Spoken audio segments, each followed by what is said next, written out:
आसमानी रंग की पहाड़ियों से घिरे छोटे से गांव सुखसागर में छाया रहती थी। उसके हाथ जादू करते थे। कागज पर सूरज की रोशनी और छायाओं का खेल बनाकर वह ऐसी तस्वीरें उकेरती कि लोग सांस रोक देते।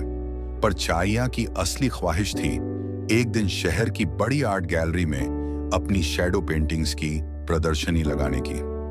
एक बरसाती दिन स्कूटी से घर लौटते हुए एक ट्रक से भीषण टक्कर हो गई। जब चाइया की आंखें खुलीं तो अस्पताल की सफेद दीवारें थीं और सन्नाटा।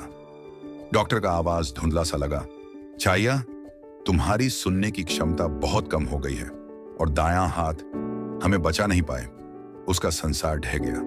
कैसे बनाऊंगी मैं अब वो तस्वीरें जिन छायाओं को पकड़ने के लिए मेरी आंखें और कान हर पल सजग रहते थे। उसकी आंखों से आंसू नहीं, एक सूखा हुआ सूनापन बहने लगा। ब्रश पकड़ने वाला हाथ अब खुद एक बोझिल छाया बन चुका था। घर लौटकर छाया ने अपने स्टूडियो के दरवाजे पर ताला डाल दिया। उसकी बेजान निगाहें खिड़की से बाहर पेड़ की डाल पर पड़ी एक चिड़िया के घोंसले पर टिक गईं। देखते देखते चिड़िया ने टूटी हुई टहनियों, पत्तों और कीचड़ से फिर से घोंसला बना लिया। एक टूटी हुई चीज से कुछ नया रचा जा सकता है, यह सवाल उसके मन में कौंधा। अगली सुबह एक अजीब जिज्ञासा ने उसे स्टूडियो खोलने पर मजबूर कर दिया। उसने बाएं हाथ से ब्रश उठाने की कोशिश की, भद्दा और अनियंत्रित।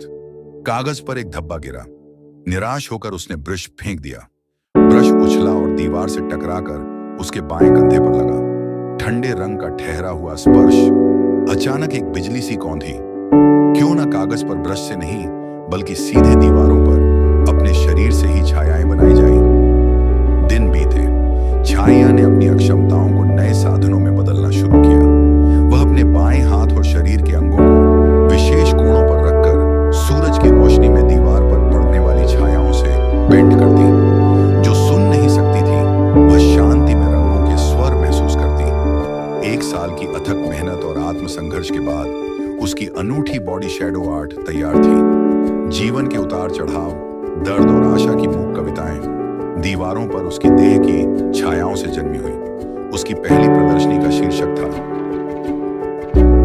परछाइयों से टकराए।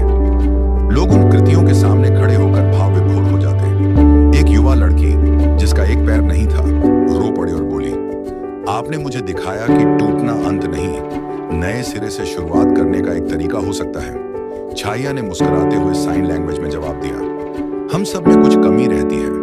असली जादू तब होता है जब हम उसी कमी को अपनी सबसे अनूठी भाषा बना लेते हैं, क्योंकि जब दिल में रोशनी हो तो परछाइयां भी रोशनी बिखेर सकती हैं। शिक्षा, मॉरल। जीवन की टूटन और अंधेरे पल हमें नष्ट नहीं करते, वे हमें एक नई अद्वितीय भाषा सिखाते हैं। हमारी सीमाएं हमारी असली ताकत बन सकती है अगर हम उन्हें अपनी रचनात्मकता का आधार बनाने का साहस करें। छाया की कहानी याद दिलाती है कि प्रकाश सिर्फ बाहर नहीं होता, वह हमारे अंदर से भी फूट सकता है, हमारी कमियों को ही चमकदार किरणों में बदल देता है।